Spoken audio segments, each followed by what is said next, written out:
Human family, thank you for tuning in. I'm Keenan White, and I'll be sharing stories, dialogues, and methodologies for leading a conscious, abundant life. To me, luminous is a word that connects us to our vital life force energy and soul essence.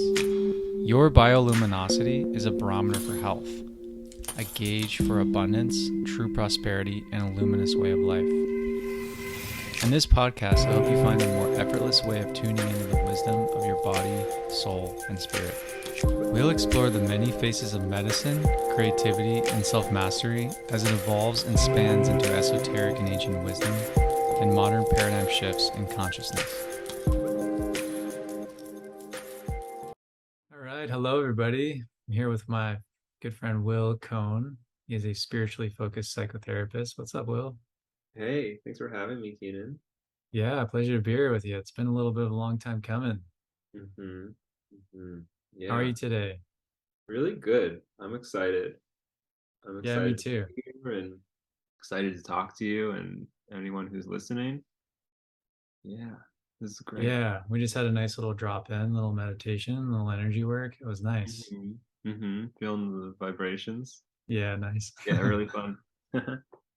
Well, I always love picking your brain. It's so fun to talk with you. And man, it just goes back to the root of this podcast, just finding people that are, to me, living a life where we're looking for something a little bit different than the norm, looking to thrive, looking to really optimize life in the best way we can.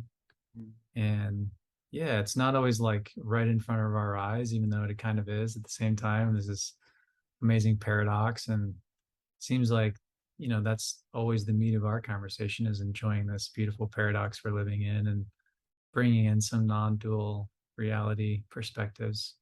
hmm I know you have a lot to share and you're in the middle of working with a lot of people and honing your craft. Do you hmm want to share a little bit about what it is that you're honing in on? Yeah, definitely, definitely. Yeah. I So I'm in graduate school.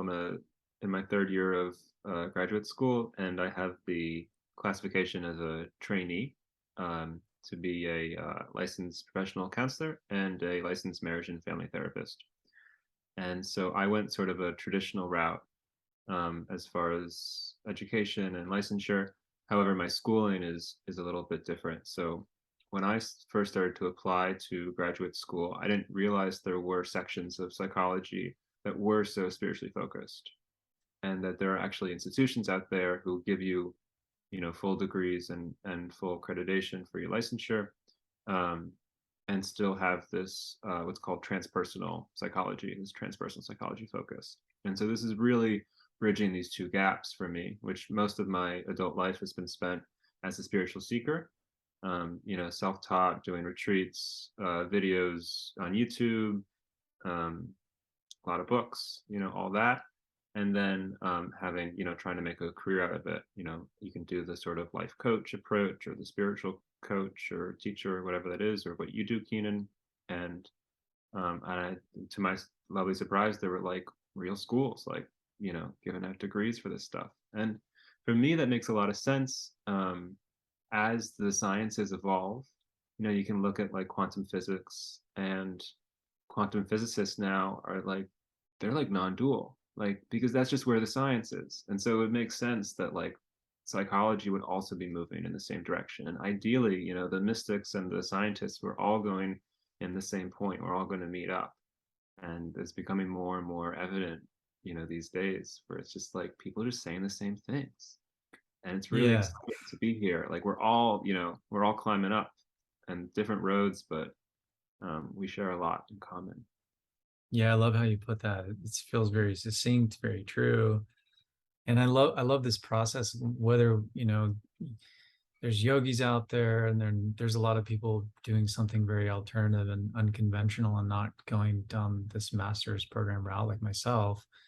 And then there's people who are, and it's cool to see the change happening at the institutional level. And I think one of the kind of interesting like pieces I wanted to touch in on, we briefly touched on that a little bit, was that what I feel sometimes in these spiritual communities and in the bubbles that I'm in sometimes is people don't necessarily trust the world of psychotherapy, and they're feeling limited by it.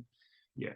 And personally, in my experience, I've had some really powerful time sitting with a psychotherapist, and the tools available now seem to be so diverse. I mean, I just remember talking with her, and she was like, we haven't even grazed the surface of what's available. And I was really just loving all the things we had done. We did some brain spotting, Mm-hmm. which is a really interesting technique of sort of more or less holding this, like, I think she just had kind of a pointer, like a teacher's pointer, and Mm-hmm. I would track it with my eyes, and then I would, different things would happen based on where my eyes were moving, and what section or area of my brain would light up.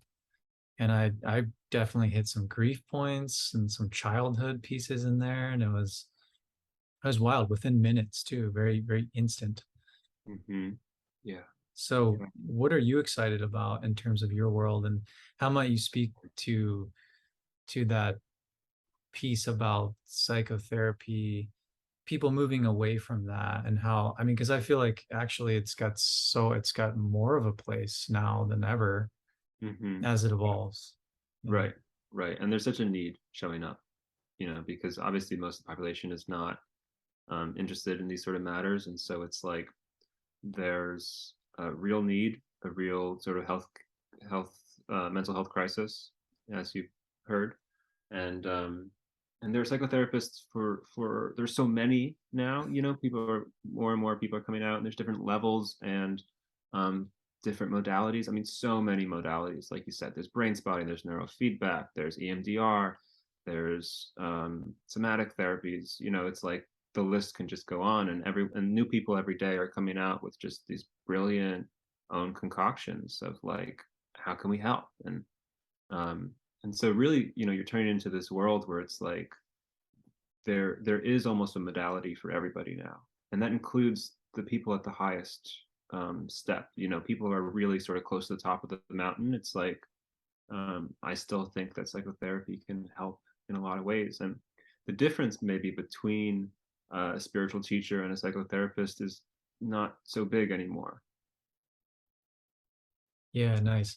Yeah, and I feel like, I mean, we can talk about how amazing the field is and how it's growing, and then in a very real sense, people are really struggling at this point. I know that the suicide rates for physicians have gone up dramatically, particularly after the pandemic. And um, yeah, I've got just well, one person in particular working with some of these physicians, and just telling some stories about their lack of feeling confident about the way that the system's supporting what really, I think, wants to emerge as a more effective, reasonably accessible healthcare, including mental health.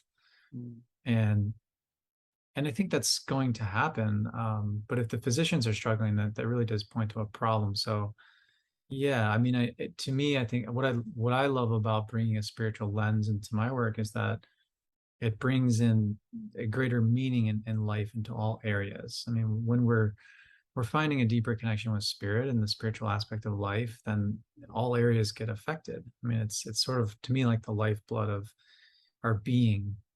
And when we're in this relationship or we're in this job, and we can create a little bit deeper meaning in these subtle places, it makes all the world of difference. Mhm. So, like, how do what's your view of bringing a spiritually focused lens into psychotherapy? Yeah, well, you introduced me as a spiritual psychotherapist, right? So, Yeah. yeah, for me, of course, like, is a huge part of my life. I mean, I consider myself more of a mystic than a psychotherapist. That's where my focus is, and That for must be why we're anyone, drawn together. sorry, what? That must be why we're drawn to one another. I Yes, feel of that I feel the course, yeah. same way. I mean, we met each other on the spiritual path.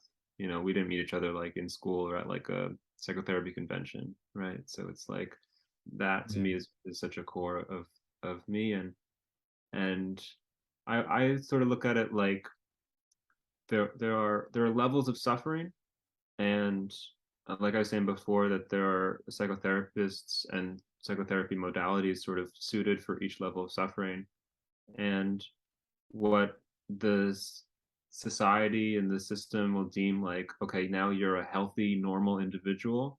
Normal is still crazy and deeply unhappy in our society, right? And so spirituality sort of raises the ceiling of what normal is. And so it can be considered more of like normal to me is enlightened, is liberated, is somebody who's living without any suffering, still feeling the breadth of emotions, of course, still having a body. The emotions and the body are they have to go together. But the mental suffering, the mental chatter, the shame, the blame, the trauma coming up, deep frustration, whatever that is, and that to me is no longer in the realm of healthy. And I think that 99% of the species is living in an unhealthy, insane state. Yeah, there's a lot of way in which I feel like insanity has persisted through the mishandling of our condition. Mm-hmm. And I mean, just the focus on, you know, an awareness of suffering is important, right? It's bringing us into a sense of, okay, I mean, and I'm thinking about the Buddhist side of things at the moment, like life is suffering and there's this basis of suffering. And like to me, when I hear that, I really feel like the suffering that does take place is happening because there's an identification with something very limited that's keeping us confined to something. And it feels like reality or my life is this when we may not be opening up to the entirety of who we really are or to what's available to us. Mm-hmm. Right, right, exactly. There's this teaching. Do you know about the default mode network? I think I heard of it before, but I don't know. I wouldn't know how to Yeah. describe it.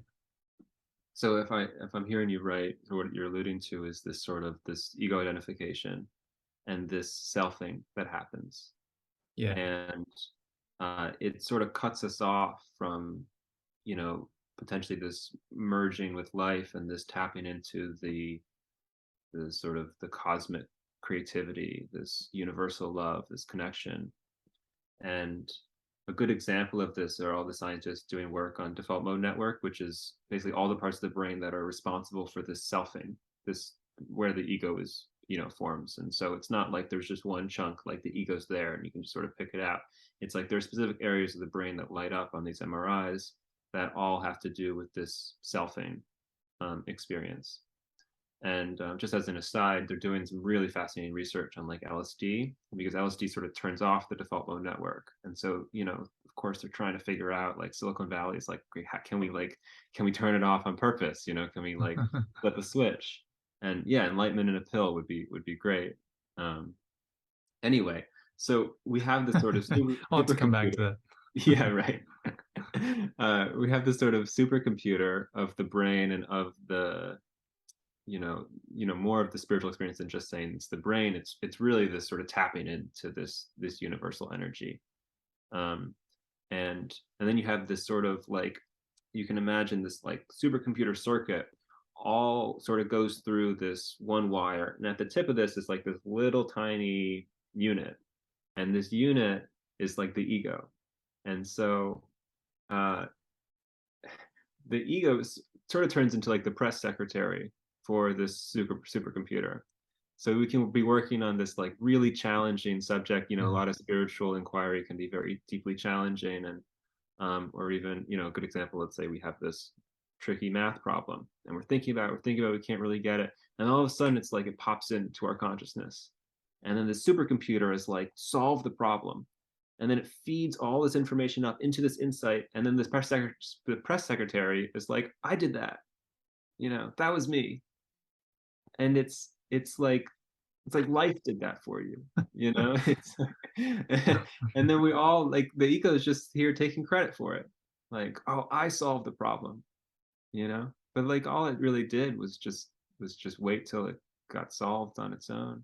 And then sort of deliver the message that, yeah, Yeah, and that deliver the happened. message. And Yeah. then kind of claim something that wasn't completely, there's a little bit of a falsity in there. I mean, it goes hand in hand with Maya, with illusion. but so I mean within that, I mean, yeah, like what is that? Like what, so in terms of our suffering, like if we're to tie that component into this, where do you feel like suffering fits into that sort of disconnect between this spiritual process that's occurring cosmically and through us, and then Mm. this kind of like claiming of all of that by this smaller self? Yeah. So what happens when we identify with our egos is, um, we feel limited, inherently limited. I mean, these sort of the analogy of this massive machine and this tiny little creature, and we this unit we think is us. And so we're inherently walking around with these feelings of lack, with these feelings of disconnection, with these fears of our own mortality, because of course this unit, this ego, when we identify as the body, the body's going to die, so we're always feeling unsafe. Um, and and then this feeling of disconnection, because if I'm identified with a me, then I'm not you, and so I'm feeling separate from you, and then all of a sudden you're my enemy, I'm in competition with you. And so the consequences of this identification are vast. And the root of all suffering, of course, it is very necessary that the ego is created. We're born without one, and it comes in around between the ages of, I think, 1.5 and 2.5, or 1 and 2.5 is usually when the ego. I think in every case the ego is formulated in those 1.5 years, and very necessary for human evolution, that we can feel separate, that we can express our needs, that we can say, this is, I want food, and necessary. And then suffering is an inevitability, as the Buddha has said. And then eventually the process seems to be no ego, suffering, and then we have to go back to this, at least understanding that we're not just this little unit taking credit for everything. This We're not this illusion. In fact, we still are and have never not been connected one to with everything. Yeah, so it reminds me of that classic Zen teaching around going back to chopping wood and carrying water. Yeah, Yeah. yeah. And then I think in Hinduism, isn't it? I don't know if it's Hinduism, but at first there are no mountains, then there are mountains, then there are no mountains, or vice versa.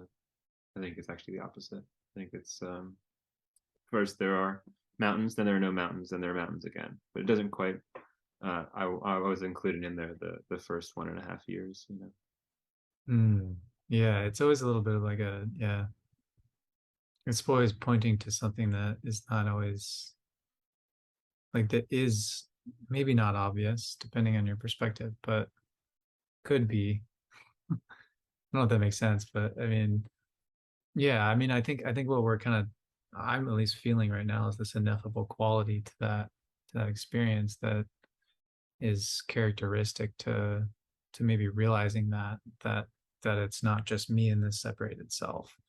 Right. And there's a whole field of experience that gets opened up that is, it's almost, yeah, I mean, it's uncertain. There's a bit of an unknown. So wait, I'm not who I think I am, then what? And then the ego wants to identify with something to feel safe typically. So then what do I hold on to? And yeah, I think there's in that part of the journey, perhaps it's a little bit challenging, at least it has been in my experience, just all right, it's kind of like a surrender and embracing that there's this mystery that I can't know it all. Like if the more that I try to know, yeah, I kind of almost like, maybe I think I am who I am in what I'm trying to know, Mm. but through that I'm sort of losing like this kind of mystery, like this kind of the beauty. Like to me, there's so much beauty in the mystery, and it's kind of nice not to know, not to know everything. So that I feel like Right. there's an inflection point.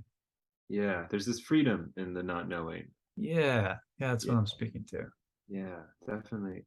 Yeah. Sort of like you're in free fall, and free fall is really scary if we're trying to grab onto something.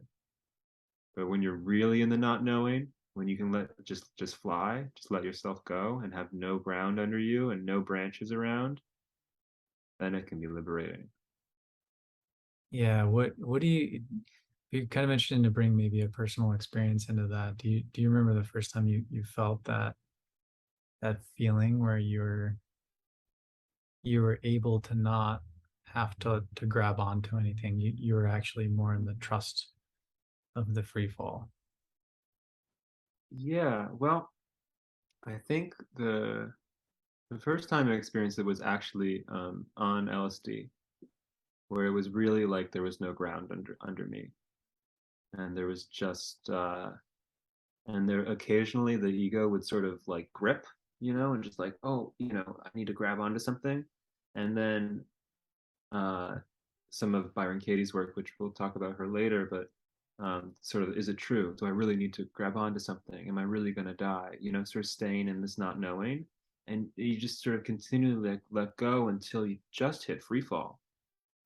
And it's just like there's no ground, there's nothing around, and then there's a surrender to it.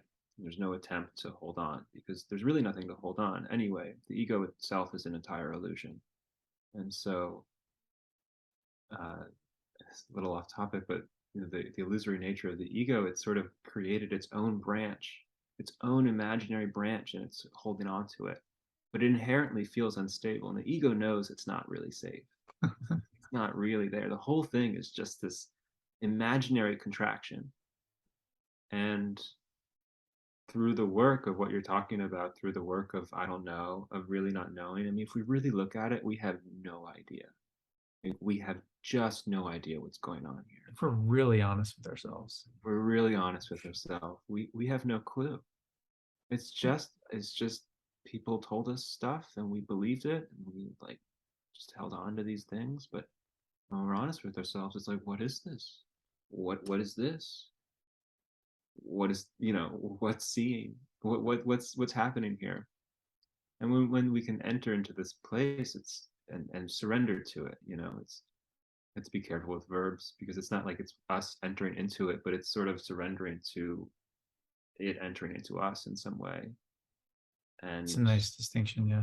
right, and so it's just you just keep letting go and letting go and letting go, um, and that's it. Yeah, it's can be so simple. And then I think the tricky business is that in the conceptualizing of it, just if you're going to be in a conceptual framework, you're going to be in some ways limited to that conceptual framework. So, if I'm tending to want to make sense of something with my mind, then I'm going to probably categorize it. And we have whole languages for that, words, definitions, and meanings, and all that.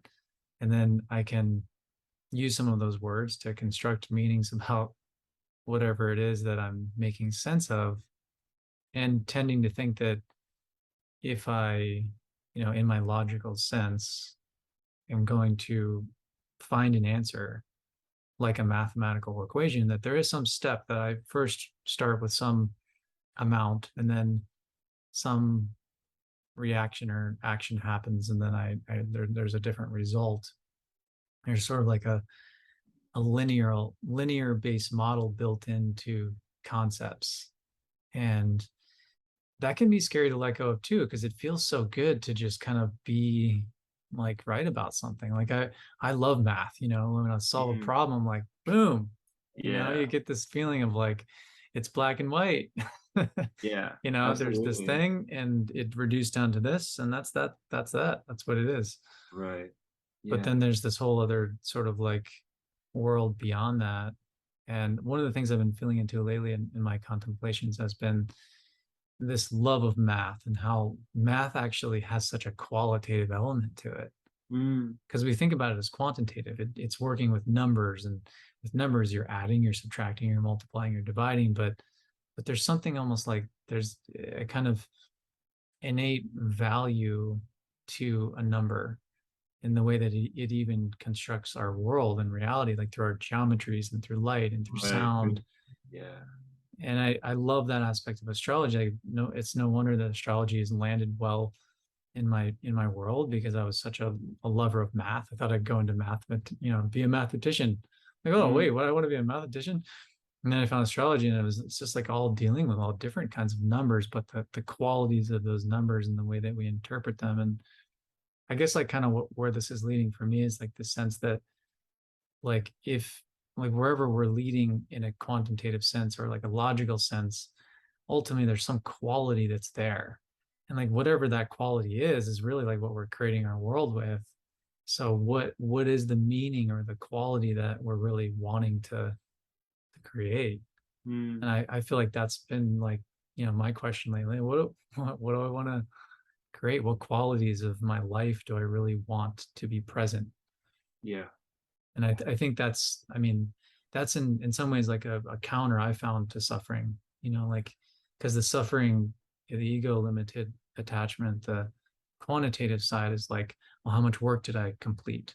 And how many hours are left in the day and how much did I not do?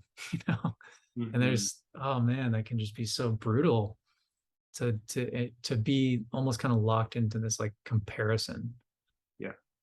Yeah. self comparison or comparison to others or whatever it is. And we have all these social media platforms now, and it's like, oh my God, well, this person's doing that and that.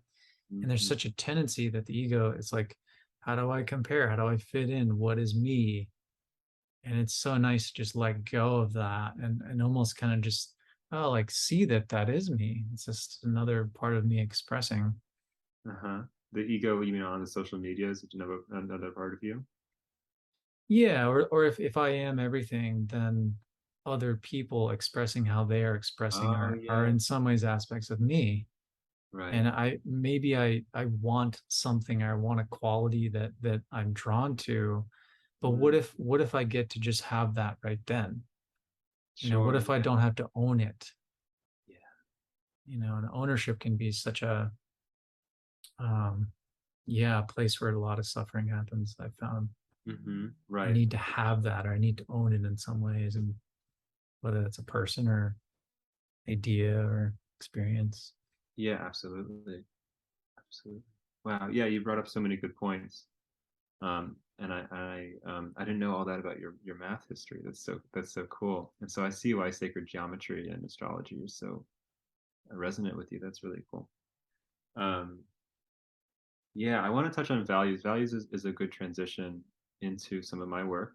Um, and and I also before we move, I totally get it. The ownership and where the suffering starts and all of that. Yeah, it's like we're back to this like imaginary branch, and like because we sort of know it's like there's this unstable ground here. We're like more like I need solidity. I need to have that. Like plant my flag. Like this is mine, and it sort of moves further away from what's really going on here, which is that everything is me. And when we have everything is projection as well. This is back to Byron Katie's work, um, where if I can notice a quality in you, like, oh, I see that's a very kind man over there. It's like I'm experiencing kindness, which is already here, and then projecting it onto my image of you, right? And so the same is Yeah. true with everything. And so when we have judgments like, oh, that guy is, so rude, it's like I'm experiencing rudeness and then projecting it because everything is myself, like you say, everything is us. There's an easy way to feel into that truth, which is you notice when we're unkind to anything, either a person or anything in our environment, we hurt. Like there's this natural pain that shows up when we're expressing unkindness. And then the reverse is also true when we're expressing kindness, and it could be to anything. It could be to a friend or a lover or a pet, but it could just be to like the wall. Like it feels good because that's us, that we're loving ourselves or we're hating ourselves. And it's like we really feel that because we're splitting ourselves off, projecting one and then casting that. And so you can really tap into this truth of those like it feels, you get this experiential feedback like, yeah, it feels really nice to be kind and loving to everything. It feels really unpleasant to have animosity. It's because everything is Hmm. awesome. Yeah, yeah, and helps me, yeah,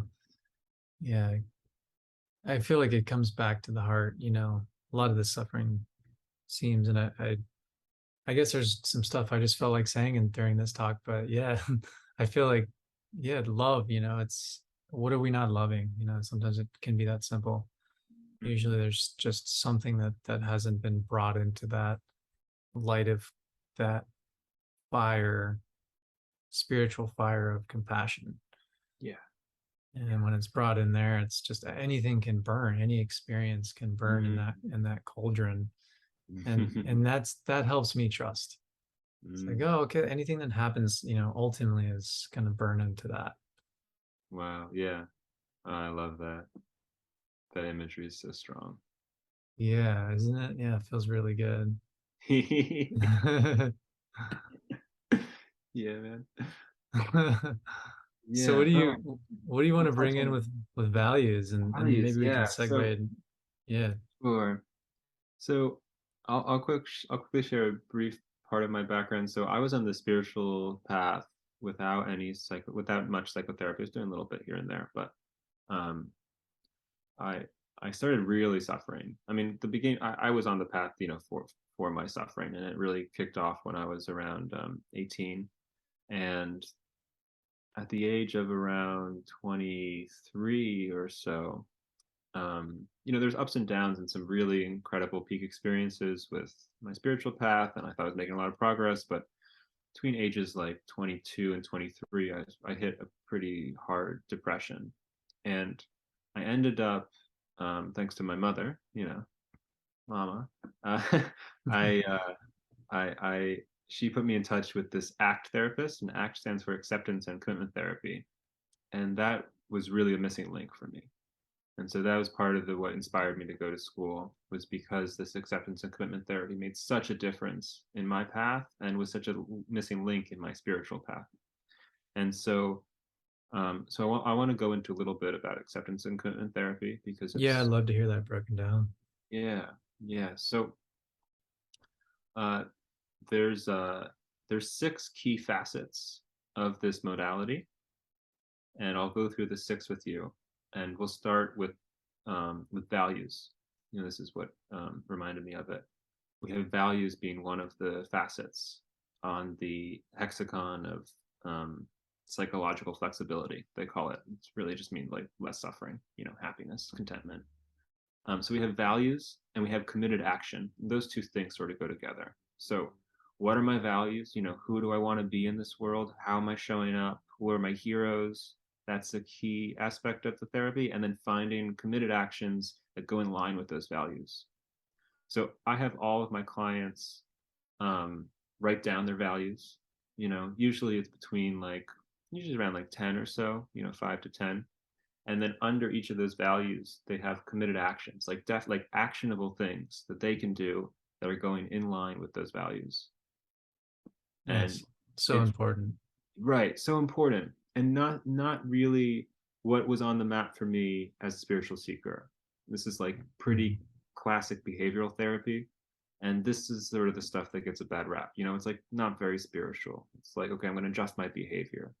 um, Cognitive behavioral therapy is, very popular and very well studied, and an evidence-based practice, as they call it. And that's sort of like, as a spiritual seeker, with our spiritual egos, it's like, no, I'm above CBT. Like, I don't need, I need, deep meditation retreats, and my behavior will adjust on its own. But something like this is so helpful and really helpful for me personally. It does a couple things. One, it really shows you, like, you spend time and you really think about it, like, okay, like, how do I want to be? What do I want to show up? And some of that, some like law of attraction stuff, I think comes into play there, because you're like imagining and daydreaming, like, all right, what life am I wanting to have at my time here?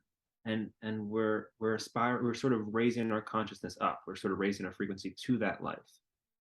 And that in itself is like a creative act. Like, yeah, like, I want to have relationships that are free and loving, and I don't want to have this sort of control. And so clear, making that clear and imagining those kind of relationships starts to attract those into our lives. And then it's really clear to see, okay, when you put your actions down, how many hours of my day are spent doing things that are in line with my values? And it's really clear. You can see it, you can make a separate list, but like, oh hey, there are all these things that are not in line with my values that I do. Excessive TV watching, like not keeping up with my friends, whatever that is for you. And you see, okay, these are the ones that make me feel fulfilled, and these are the ones that don't. And it's like, wow, this is great. Like, very helpful in your face. Like, Super helpful, very yeah, practical. yeah, very practical stuff. Like, I'm spending, you know, 2.5 hours every night watching TV that I don't really need to be watching. So let me take 30 minutes of that time and pick an activity on my value list for 30 minutes. And immediately my life is a little better. Nice, yeah. And that's just 30 minutes out of the 2 hours. So maybe Yeah, part of the framework is to start small. Because I feel sure. like if you do make a quick change and I mean, I know I felt this part of me that's like, oh, well, I mean, I'm just going to do everything in my fulfilled section and then do nothing in my Exactly. unfulfilled section. Yeah, And yeah, it's not sustainable. I agree. Yeah, and I ran into the same trap. And so what happens is like one of my one of my values is to have a good time, to feel good, to experience pleasure. And under that, my subcategory is self-care.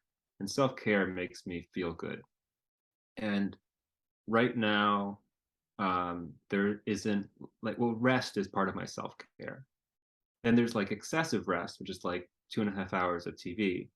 But if I just took all those 2.5 hours and I thought, well, I'm just going to run for 2.5 hours, like then we have, it's not balanced. So for some people who are working a lot, really challenged in their day to day and don't have much time, an hour of TV turns into self care. Like, yeah, I'm taking a break right now. Like, I'm resting. And so you sort of find your way with it. And I did the exact same thing. Like, I ended up moving to this small town in Colorado called Crestone. And I had a list. I was like, all right, we're just doing like only productive self care things. And I just couldn't keep up with it. It was too much. Mhm. So it's about, Mm. finding that balance. Yeah, totally. Yeah, it's a funny thing because it's the times where I mean, I wonder if that's where this subtle terrain of bypass happens, when we think we're so aligned to keep creating in the direction of what we really want, but the speed of it's so fast that then it's like we're just kind of going into to ignore that other side, like I'm just gonna put all my attention in this area. Wherever you're putting attention, I mean, there's another side to it, right? Yeah. There's a downside to everything and there's an upside to everything.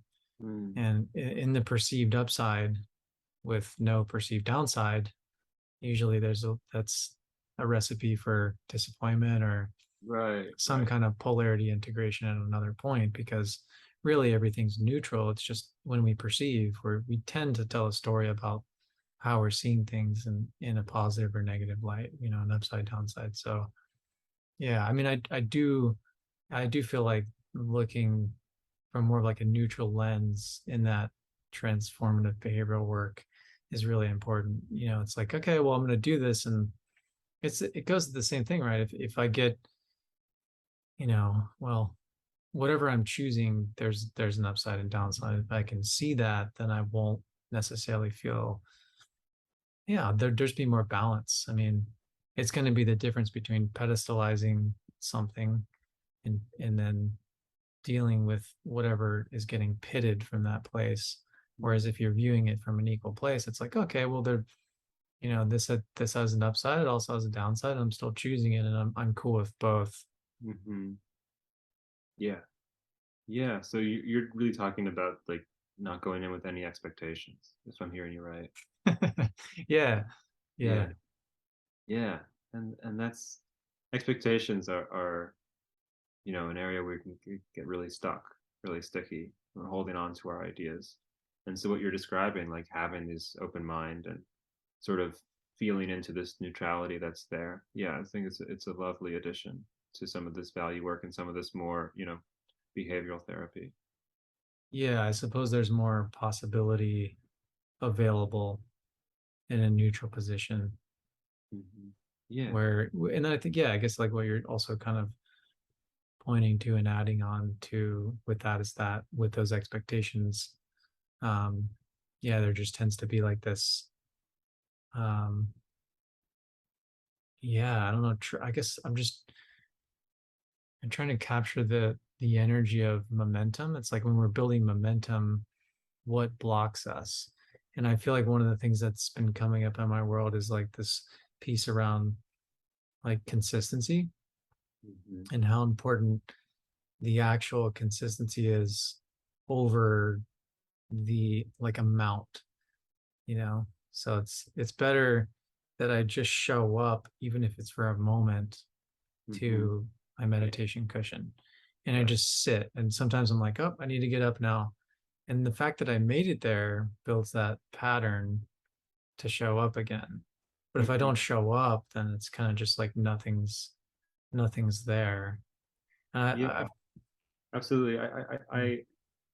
Um, I'm going to borrow something that Michael Singer says. He's the author of Untethered Soul, if you guys know him. But he talks about, you're speaking to like building the pattern. And so theoretically, the goal then is you would spend more time on the meditation cushion if you show up every day. And yeah, that's probably a byproduct of that. Michael Singer speaks about having the commitment is really what's important about doing that every day. And I think that's such a good distinction because it's not necessarily about, okay, I'm going to be spending 30 minutes in the morning, 30 minutes at night. It's like I'm prioritizing meditation because it's in line with my values. So I'm going to sit down on the cushion every day. Now, maybe I have to get up and that's okay, but my commitment is still there because that is high on my list. And so I think that really goes in line with like, okay, how am I showing up here? What kind of life do I want to live? And having that commitment to my spiritual growth and, to helping other people is so important. And I think that also goes in line with not having too many expectations because we can feel really disappointed. Like, wow, this week I only spent 2 hours in total meditating. Last week I was there for like 8 hours, but we made the commitment every day. right. There's a sense of wholeness that I get that I feel when I think about it like that. As long as I'm committing to it, like I did it, I'm committed Yeah, you're committed. versus measuring, Yeah, which right. kind of creates more expectations. When since I did 3 hours last week now, I need to almost make up because I want to do six or whatever. There's it's Yeah. complicated pretty fast. So Yeah, you're getting, sorry to interrupt you. You're you're getting good. evidence that it's high on your list. It's like meditation's really important for me. I'm making the commitment. So the acceptance piece is like accepting your values Yeah, and or accepting your accepting, limitations for that day as well. yeah, Yeah, and accepting the situation when you're sitting on the cushion, you have to get up. I'm feeling an impulse to arise. This impulse is stronger than my impulse to sit. I've surrendered to it. right. Yeah. And then the commitment comes in to that as well. Yeah, commitment to the moment. Nice. That's great. I really enjoy that. Mm. Who puts that together, the ACT framework? Who's the So founder of that? Stephen Hayes, Okay. Hayes, and there's like 101 books on it. Really well studied, evidence-based practice. Um, Really the beginning of my journey when I saw that psychology and psychotherapy and spirituality were not mutually exclusive. And Nice. I'll go through the other four facets of the modality if you're interested. Yeah, yeah, totally. Yeah. I guess I'm holding a few things in mind of, yeah, these other facets. And then I'm curious about your piece about tying in these layers of suffering as well, the levels of suffering that I don't know if you might be able to fit them in, but we can do that next. Yeah, Otherwise, sure, yeah. sure. Yeah, well, I believe ACT would describe itself as would be able to hit any layer. Sort of any road you are on top towards the top of the mountain, ACT would be able to assist in that. And maybe not the very, very top, but one of those one of those modalities that really can help almost anybody. Um, and I'll just quickly go over the other four with you. So number three would be presence, being in the now. Number four is well, I'll say presence, and then number four is self as context, which is what we're speaking to, which is that I'm not an ego, I'm not will, I'm something mysterious that happens to be here, that happens to be witnessing, and I don't know what that is, but it's not just will, because I'm aware of will, right? So it's self as context, they call it. And that presence and self as context piece go together the same way the values and the committed actions go together. And then the last two are acceptance and diffusion. And diffusion means not fused with your thoughts. So there's that mindfulness piece, and the acceptance piece is, I think, intrinsic to this fire of compassion you speak to. Mm-hmm. That's the way the compassion sort of enters into that modality. Nice. Yeah, I Yeah. really love that. That's a really nice picture. So Mm-hmm. acceptance comes in twice, but it's Um, a different octave, right? Because it was acceptance, commitment, and Acceptance then and commitment therapy is the name of the modality. okay, got it. Yeah. Yeah. So Yeah. number one and two were what again? Number one and two are values and committed action. Right. By the way, these don't go in order. It's on the illustration, it's just a hexagon. So they're all Got it. equal. Yeah. Yeah, it's so interesting. I mean, I feel like there's so much value in a lot of the Western frameworks. As much as I've studied mostly the Eastern philosophies and gone into all that world where it's not as much of like a flow chart hexagram. It's more passed Right. on by transmissions and that kind of thing. But they're both so helpful. And I feel like to kind of touch back in on that piece about maybe our generation gets a bad rep, about this, but the idea that we're just beyond it, I don't need to go into that. I'm just going to meditate and things will work themselves out. I mean, like to agree, that's one approach, and I feel like there's probably many people who've achieved that. I know someone I spoke Yeah. to, she said that one of her teachers achieved his enlightenments, you know, more of like this steady enlightened state through laying on his back, and he just did that all these years, laid on his back. Mm. Wow. And in some ways that's like completely valid. I mean, there's no really right way, but I love the practicality. I guess it's because I grew up in the United States and maybe you feel the same way. Here we're like bred with all these concepts, and so my mind it likes to be met in that place. Yeah. And then I also enjoy completely letting all of that go and perceiving the world through other senses. Right. Uh, Absolutely. Yeah, I mean, I had the same thing. My mind loves, you said you have sort of this math-oriented mind. Yeah, my mind loves this chart, hexagon lists. It's like, yes, please. That's sort of just my conditioning. Um, and then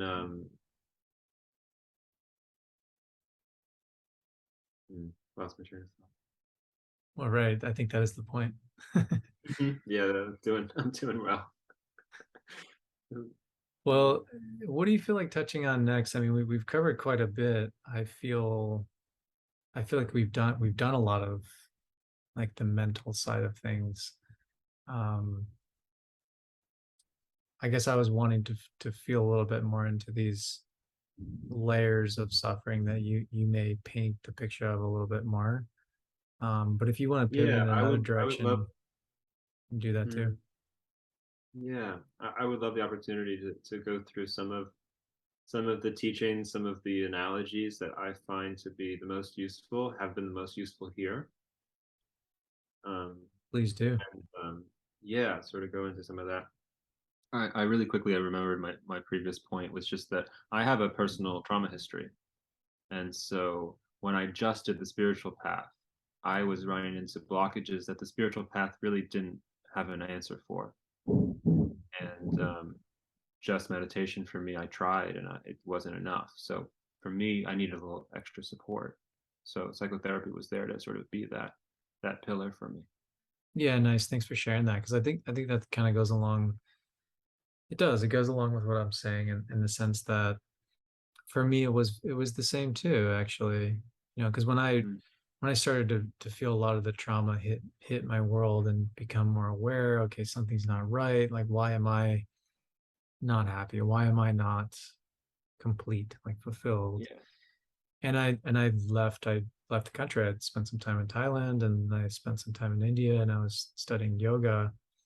And there's Hmm. just this point where and I knew too, I kind of told this a story a couple of times, but I was reading this book about how one should not go to India Mm. spiritually seeking, you Yeah. know, Were you in India at the something. time? And I was reading that book on the plane to India, and I was like, oh, Yeah. you know, I know I'm not going to like necessarily find something here that's special Oh here, man. and you know, just the irony was like enough for me to just be laughing through my flight. Oh good. Yeah. So I was enjoying that piece of it, but it was, yeah, there's a certain point during my time there where I just felt like this need to be in the world. And I don't know where Andrew Cohen is these days, but I was appreciating Yeah. his radical teachings on enlightenment, how, you know, the old perennial schools of thought have this idea of transcendence at the end goal. You know, and to him it's the beginning. It's like, well, you know, once you're reaching that place where you realize it's not just me as this ego, it's, you know, yes, I can go into this transcendent place. I can sort of ascend or like bring my energies to a higher frequency. It's kind of a starting place because the way I see it now is like, and this is why I like highlighting embodiment as a process, because I think there can be a tendency to get mixed up with spirituality as going into the transcendent state when actually it's, yeah, I mean, yes, going into some transcendent state supports the way we might gather information or come into a greater alignment or find the intuitive voice in the midst of the monkey mind and the other voice that's saying a whole bunch of other stuff that maybe doesn't matter as much, you know, the compared to what's actually there authentically at our core. um where is I going with that?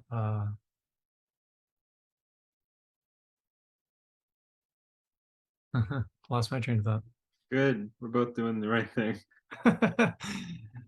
Yeah, we can be non-attached about that, right? Mm. Mm. Yeah. Funny. That's hilarious. You're reading that book on the plane to India. I know, it's so fun. Yeah. And yeah, where Yeah, is Andrew Cohen? I know, right? I wonder what he's doing these days because I was actually really appreciating him, but I know there's maybe some mix-ups that he had with the students. Yeah. Yeah.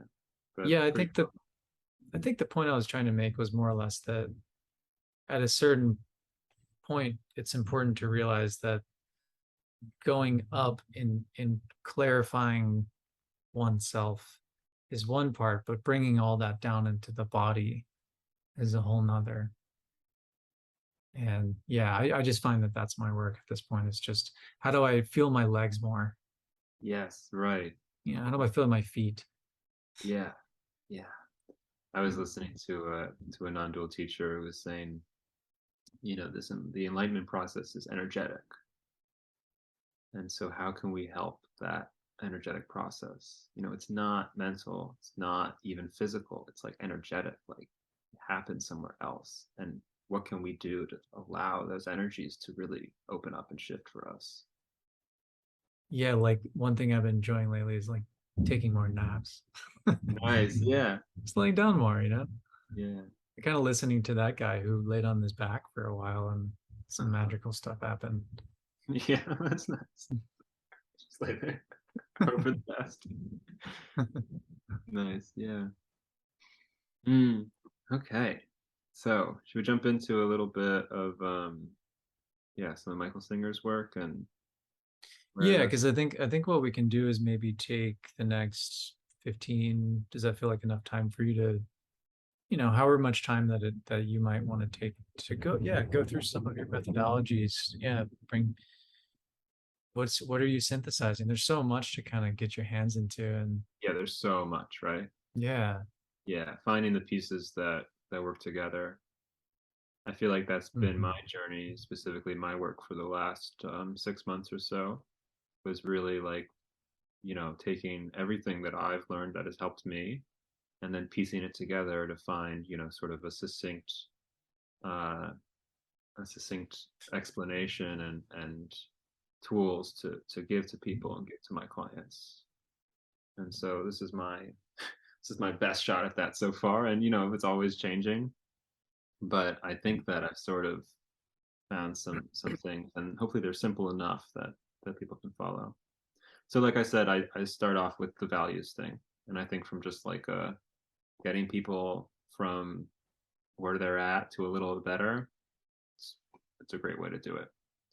And then we can get sort of more into like, really climbing up. Um, and that to me, uh, so Michael Singer is the author of Untethered Soul, and so I utilize a lot of his approach to this. And I like to use the analogy of a geyser in the ground.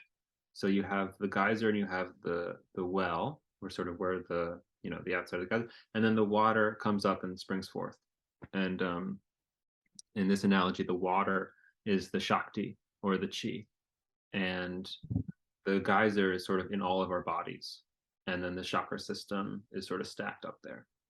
So what happens is that we're born, and we're a young kid, and the water just flows freely. So the water moves up into all of our chakra centers, and we're feeling love and joy and connection and fulfillment, and we're in touch with life.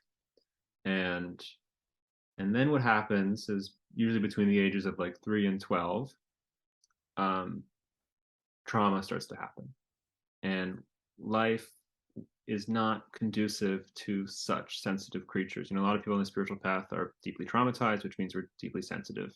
And the more sensitive you are, the more scarred you're going to be, because kids are walking around with their arms open, like, please give me a hug. And when there's enough painful experiences, they're going to experience, deeply upsetting moments, deeply uncomfortable, deeply traumatizing.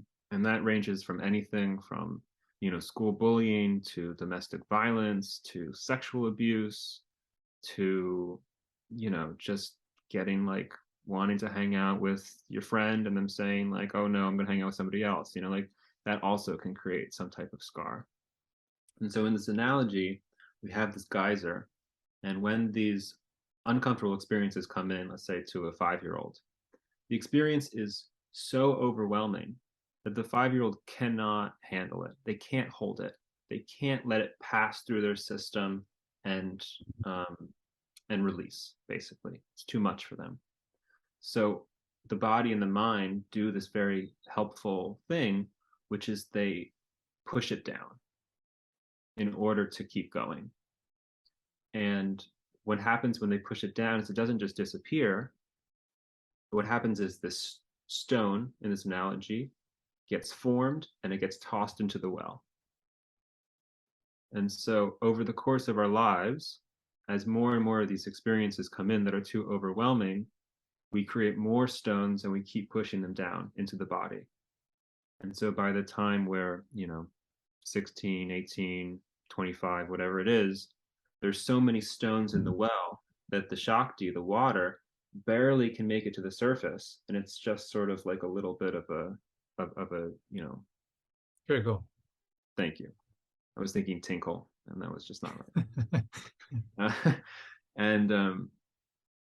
And so the mind, which is inherently benevolent creation, it is a tool for our survival and for our happiness. It thinks, well, there's all of these uncomfortable situations in life, and when there are stones in the body, um, so let's say we get rejected from a parent when we're 4, then the next time we get rejected from romantic partner when we're 16, we're going to feel the same wound, where the stone is going to sort of move around. We're going to feel it. And the mind is like, oh, we can't feel this. We're not prepared for it.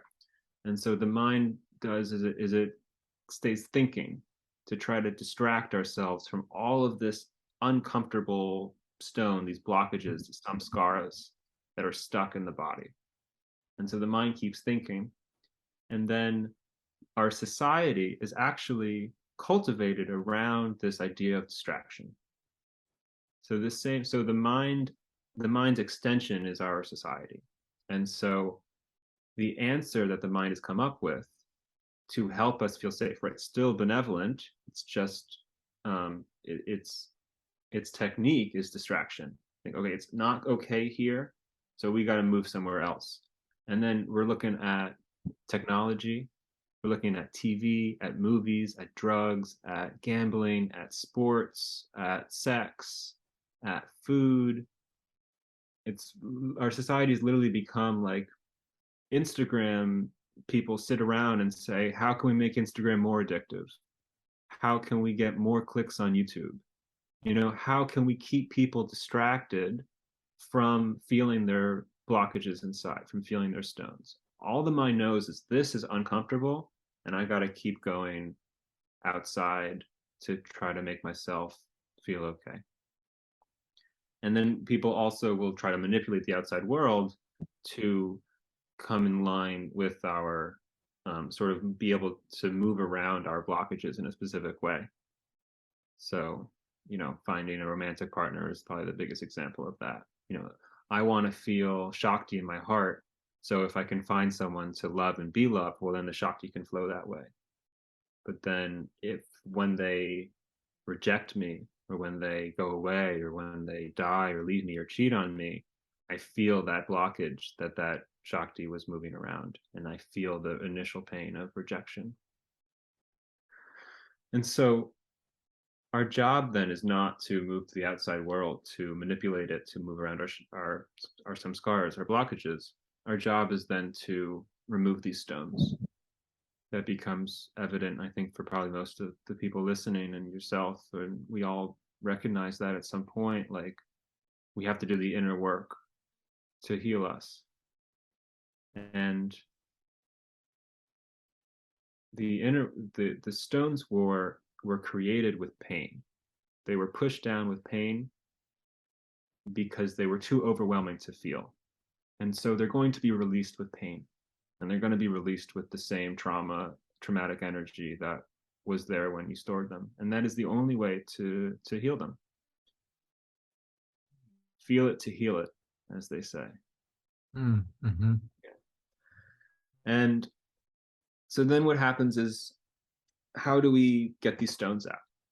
Right? Well, luckily, life, again, benevolent life, is helping us out, because they trigger us all the time.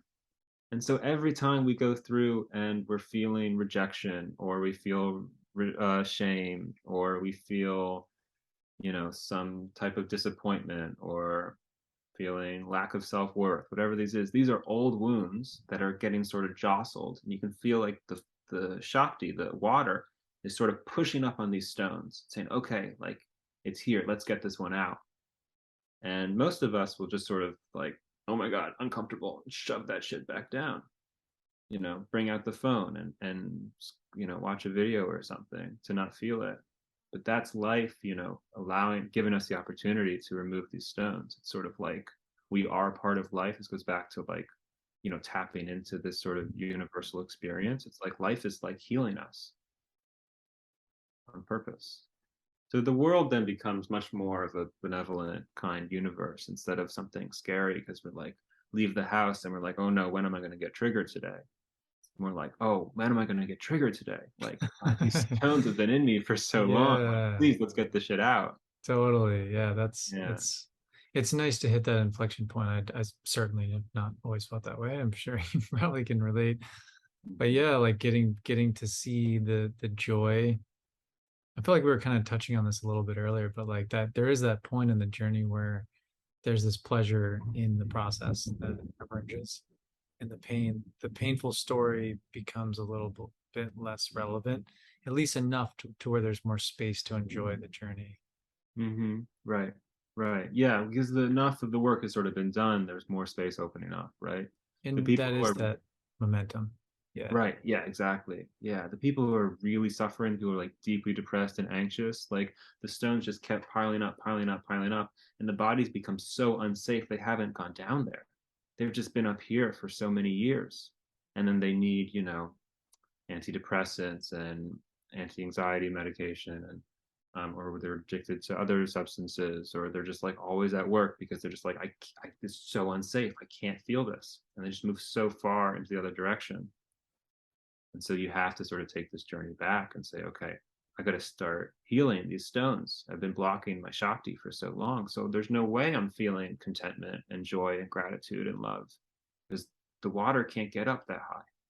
Yeah. I mean, it's, I feel like I love what you're saying because I feel like this metaphor is just perfect. And it, it reminds me of the yogic teachings where, I mean, through the asanas, the physical postures, you're purifying your body. And, it's said that every disease is basically eliminated. And it makes sense because with that flow of that Shakti, that's what happens. I mean, you just, the body naturally has this intelligent healing capacity Right. that's connected to this, universe and its natural laws and all that. But when it's blocked, it's just weird stuff happens. And I think that's a lot where so much of our autoimmune Yeah. diseases can occur is where we don't have that replenishing. I call it a free energy source. It's where we're tapped into that fountain of youth, so to speak, and the it's flowing in our system. We can feel it, and it's just like a cascade of like pleasure, really, just joy or like this ecstasis, like the ecstatics speak to, poetically in their mystical, journeys. Yeah. Absolutely. Yeah. Michael Singer talks about it too. And I think it can be somewhat of a dangerous teaching in spirituality if you get too attached to the feeling states, but he'll be like, Yeah. can you, when you wake up in the morning, are you so, do you feel so much indescribable love that you can't move? Like, then you haven't removed all your stones yet. Yeah, that's a Yeah, pretty good indicator how we wake up, isn't it? right. Yeah. So, so the process becomes removing these stones, and Michael Singer's technique is, he calls it relax and release, R&R. Um, and to just, when life triggers you, and it could be the smallest thing or it could be the biggest thing, to relax your forehead, relax your neck, relax your belly, relax your butt, and relax your heart, and just let the experience move through you. And that in itself allows sort of like, so you can imagine this water torrent coming up, and it's sort of, the stone is sort of like at the precipice, and that's that like uncomfortable sensation of like, oh my god, rejection, I'm not good enough, shame experience. And if we can relax and release and just let that experience come over us and go all the way through us, then that water can sort of push that stone out, and Yeah, we it's can kind of keep doing that just over and over and over again. yeah, it's kind of like a leverage. You moving into it to get the leverage, and then it just kind of pops. Instead Right. of running away, you're like, oh, okay, leaning in, and then it's just kind of flowing at that like a little Yeah. shortly after. Totally right. And there's going to be this natural resistance to discomfort. Our bodies are made to resist pain, and it's an uncomfortable experience. So we sort of have to counteract. We have to balance that natural movement away. Well, I Yeah. suppose the reference to mishandled condition is, yeah, it's coming full circle into this because it makes sense why the human condition would be mishandled, given that, I think the kind of peak moment to capture that is the Instagram CEO or whatever Mm, figuring out more ways to distract, as its own example of what we've done to kind of avoid what's really there. Yeah, yeah. awesome. Exactly. Yeah. And so I'll just speak a little bit more if that's okay about Please do. Yeah. the next steps about. Um, so for me personally, and I think this is true with, like I said, I have a trauma history. is that we're not always able to relax and release. There seems to be, some smaller experiences like, yes, let those move through and everything is fine and we can release some of those stones and then also not put more stones down there if we can. But there are some experiences, either the highly emotional ones or the very sticky ones, that seem to be too much to release, too much to relax through. And so how do you work with these two? So you can imagine sort of like there's all these stones and there's like a big net of like relax and release that catches maybe 75%, but the other 25% that get through, 12.5% are the emotional ones, and then the other half are the really sticky cognitive ones. And so what do you do with both of these? And so I um, really like the work of this man Jolie, who's this Italian I think he's a doctorate, so some psychologist, spiritual seeker guy, but he's got this modality called psychosynthesis, which is a lot about inner child work. And I found it to be really essential here and really able to work on that acceptance part of acceptance commitment therapy, where you bring this compassion piece and you bring this love in. And the way that I'll illustrate it is, let's use rejection for example. So let's say I go to Trader Joe's and I ask the cashier out on a date, and she's like, I thought she really liked me, and it turns out she's like, no, like I have a boyfriend, get away from me. And so then I'm experiencing like, okay, I'm feeling like deep rejection right now. So I'll ask my clients who come in with these sort of experiences, where do you feel the rejection? So let's say they feel it in their heart. I ask them to pay attention to the sensation and see, when is the first time that they felt that experience? When is the very first time that you had this experience of rejection? And again, it usually goes back to this period between ages like 3 and 10, 3 and 12. Let's say when they were 5 years old, if they have this memory, they were, asked their mom for a hug and she was too busy and stressed out. And she said, no, I have to leave. And they can feel that's like first time. You can think about how traumatic that would be for a 5-year-old. Like, this is their primary caregiver. This is their mom. This is the most safe environment they know. It's the first time in their life they're like opening their arms and they're feeling rejection. So that's who's showing up in this moment in Trader Joe's. Like, this 5-year-old Will is actually in the room, came into the heart center, and is like, I'm really upset. It's the exact same experience as was, back then.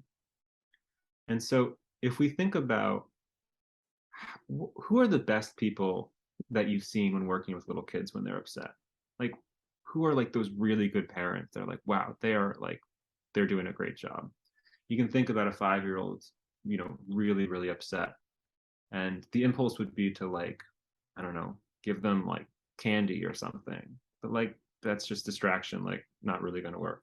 Then the other impulse people have is like, no, everything's okay. Like, don't cry. Everything's fine.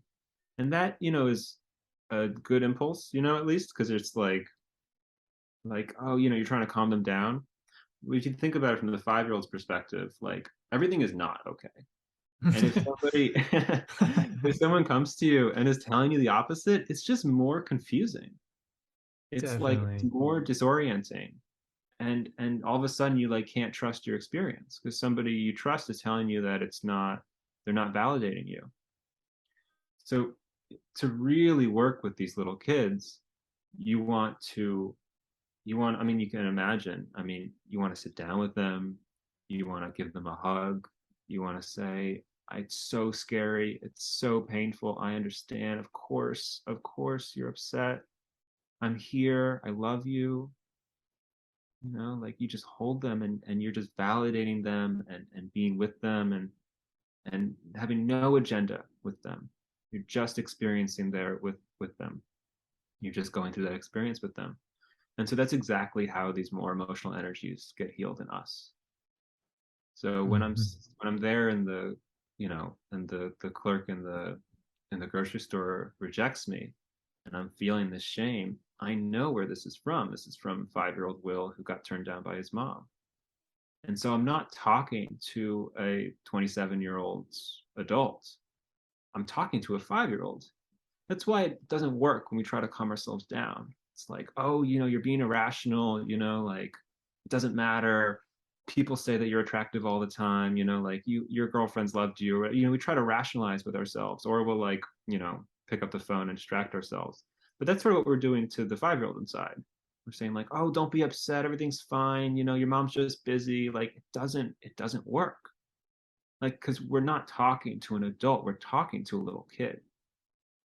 And so this was a huge realization for me when I realized that when my suffering was not my age, it was really young. And so then I was like, oh, I know what to do. And so you leave the grocery store, you go sit in your car, you close your eyes, you say, hi, sweetheart. I'm so sorry you're so upset. I'm here. I love you. I know it's so painful. She rejected you and she rejected me. And I was really hoping that it was going to be great. And now I'm just feeling awful inside. And it sucks. And I'm sorry. And I want you to know that you can stay here as long as you want. And that I'm going to be here to support you. And you give them room and you say, okay, you're going to be in my heart. It's not a pleasant experience. It's uncomfortable. You're feeling this rejection, you're feeling the sadness. And so this is, again, we can't resist these experiences. What you resist persists, right? And so this psychosynthesis work, this inner child work, is so essential in really being able to hold these traumatic moments from our childhood, to really allow these stones to come out by sitting there and just saying, okay, I'm going to feel this with you. Yeah, no wonder there's a layer of resistance there, Yeah, of course. It's so Yeah. scary. It was so scary. It was so overwhelming that we couldn't handle it when we were that age. We were forced to bury it. And so now that we're adults and now we have these abilities and this capacity to hold some of this stuff, now we can go back with compassion, with gentleness, with love, and we can say, okay, I'm here now. I can sit with you through this. Yeah, that's awesome that you're bringing that into the work. Yeah. Yeah, because I Essential. mean, it seems like it really is so much of the bulk of it, because Mhm. so much of our traumas happen when we're young, and we could be walking around as these little kids, like, and a lot of us are, I think, and we're sort of stuck between worlds in a way, because it's like, well, I know I'm 34, but then this 5-year-old keeps showing up, and then there's a 16-year-old, and there's another 12-year-old in there Mm, too, and they yeah. come out at all at different places and times, and there just is that opportunity. I think that's the cool thing about leaning into it. Oh, I'm triggered. This is an opportunity to, like, to take out one of those stones. Hmm. Yeah, exactly. Exactly. That paradigm switch is so helpful, necessary, and very helpful. Like I said, the universe all of a sudden goes from fearful and uh, unkind to just like, yes, like please come help me out. Thank you so much. Yeah, which And is, mm, no, oh, you go go. ahead. Well, I was gonna say it's the same thing with your partner. It's Right. all of a Yeah. sudden your partner doesn't seem like, oh my God, you're like, it's this, what's wrong with this person? It's more like, oh, like, it's just this kid. It's just this Hmm. little one that's in there that just wants some attention. And all of a sudden, like the monster that they maybe were before now becomes very cute. Beautiful. Exactly. It's exactly true. And then you can show up for them in such a more loving, authentic way. Because we really have to. I love what you said before about all the family inside. I call it, like the 8-year-old, the 12-year-old, the 6-year-old. It's like we have to meet them where they're at. For most of my life, I was treating everybody like the age I was at. And I would sort of beat myself up. Like, why am I suffering so much? Like why am I so upset? The stranger on the road like didn't smile to me, or whatever it was. And I'm like, I'm just like still upset about it. And like, Will, like you're supposed to be this like incredible therapist or whatever it is. It's like, oh no, I'm not talking to an adult. Like, I'm talking to a kid. Oh, of course you feel bad. You feel like it's your fault, and that makes a lot of sense. Oh, sweetheart, love you. It's amazing. Yeah, I'm so happy you're doing that work in the world because it feels like that's almost someone like, yeah, it's essential, like you say. Mhm. Yeah. So, hmm, I love this work. And then when we learn to parent all the kids inside, we can also really show up and mature for all of our fellow humans. We can be more of our age on a constant basis. Yeah, exactly. Yeah, and then we can remove some of these stones, and of course, we feel lighter and more free. And so, yeah, so that's all the like deeply emotional, traumatized part of the stones. The other, the other half was is I use Byron Katie as the work for, and anyone can find more information on her through. Sure, a lot of people, she's pretty famous now, but it's thework.com. She's got great books. I would recommend to read all of them, as well as Michael Singer. I would read all his books. There's only three of them, um, and that's a process of sort of a more cognitive process, a meditative cognitive process of, is it true? Can I absolutely know that it's true? What happens to me when I believe the thought? And then who would I be without that thought? What would that look like? And then you're taking that thought and turning it around and saying, turning around to the self. So he lied to me turns into I lied to me. How did I lie to me in that moment? I lied to him. How did I lie to him? What was being, oh, how was I showing up as inauthentic? And then how did he not lie to me? Well, how is he telling me the truth? And so this is that sort of relational piece, you're bringing in about relationships is really key. Um, and just any sort of these sticky thoughts they really sweep us up. They have this sort of Velcro quality to them, and they just grab us. And the work I found is probably the best tool out there that I know of to address these really sticky ones. Nice. Yeah, that's amazing. That's a great combination too, because you're working a lot with the emotional field and the various fragmented parts of self from a young age, and then changing mindset, right? I mean, I'm sure that work is really hitting that component. It's such a big deal because our mind really is our body to me. So when we change our mind, then it's amazing to see what else changes. Yeah. So that's what I do. That's my work. That's the work I really believe in. That's what's worked here.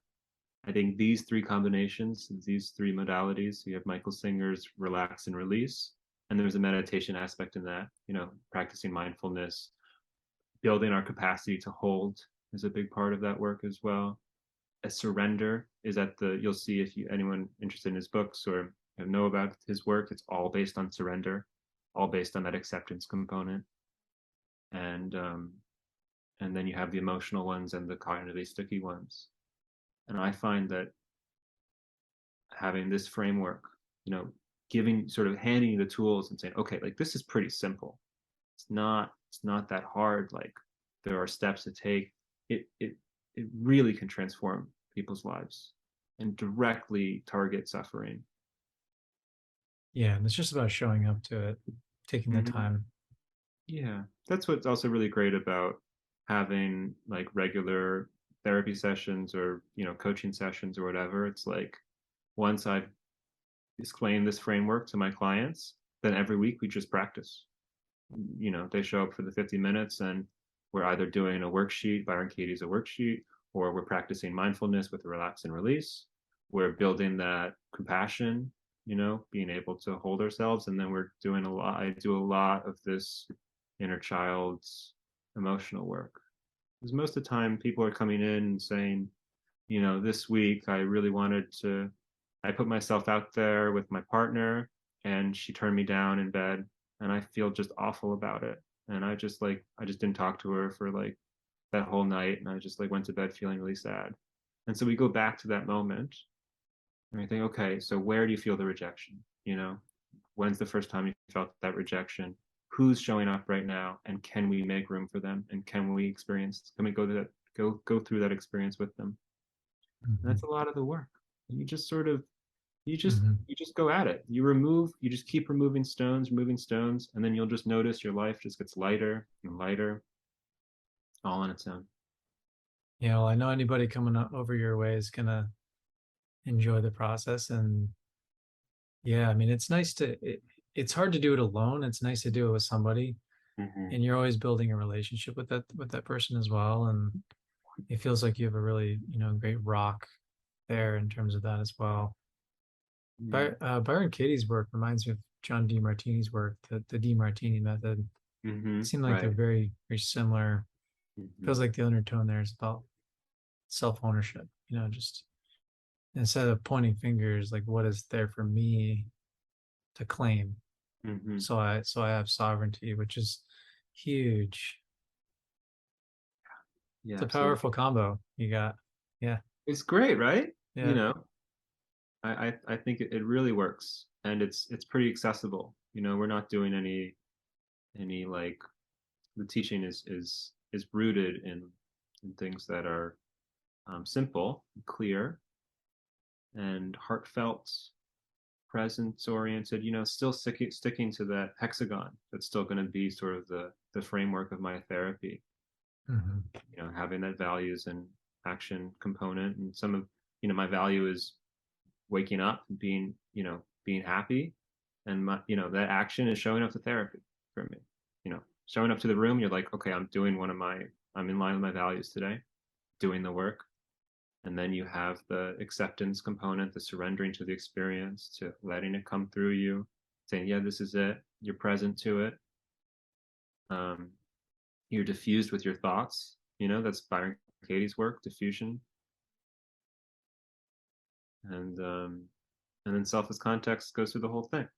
And that's sort of, that's not really like a main focus of mine with most of my clients. That tends to happen on its own, just doing the work. And when there's just less suffering here, naturally this space can just start to open up, and you can start to just feel more connected and more open, and the ego will slowly start to collapse as we do this work. There'll be more and more holes in it.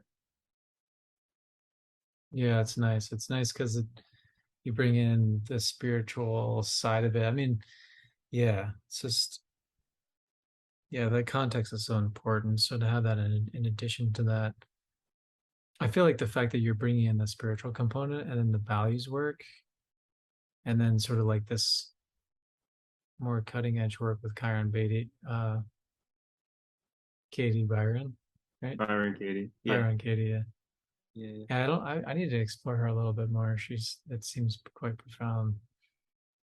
I would But yeah, start for deep spiritual seekers. I would start with her last book, which is A Mind at Home with Itself, and that's nice. her translation of the Diamond Sutra, the Buddhist Diamond Sutra. Really? Okay. Wow. Yeah, yeah, and Nice. then That seems like a nice yeah, intro. it's on Audible. It's definitely not the intro to her work. I would go like sort of in order. So her main book is Loving What Is, but it's not. It's it doesn't really appeal to my spiritual side as much. Very useful, of course, but if you really want to see her process and what she went through and how the work came to be, I would go with her last book. One of my favorite sort of transmission books that happened here. I do Audible. I like to hear the authors speak to me, and um, that book was a big part of my growth. It's nice when they choose to do that themselves. It's nice. Yeah. Thank you, Will. Well, if people are, feeling really resonant with you and wanting to reach out and have some sessions, how can people best find you? Yeah, so my email is will.cohn, Cohn, at icloud.com. I'm also on Psychology Today, which is sort of the database for psychologists. You can just put in my name. I'm guessing it'll be spelled somewhere on Yep. the, yeah. And yeah, email is going to be the best way to find me. Um, yeah. Nice. Love it. Well, yeah, for all those listening out, I definitely vouch for Will here. Oh, thanks. It's been really fun to talk. I look forward to more. I know there's a lot more Yeah, we dialogues could go that will forever. emerge. Yeah. But thanks for your time today, and thanks for showing up and being with me today. Thank you so much, Keenan. I just so appreciate how you live an example of living your values and helping. I know that compassion and helping others is a value of yours, and just creating this podcast and showing up for your clients and your heartfelt conversations. You're just such an example of that. So you're an inspiration Thank to you, me, Will. and Thank you. I Appreciate that. cherish our friendship. Yeah. Me too. Feelings are mutual.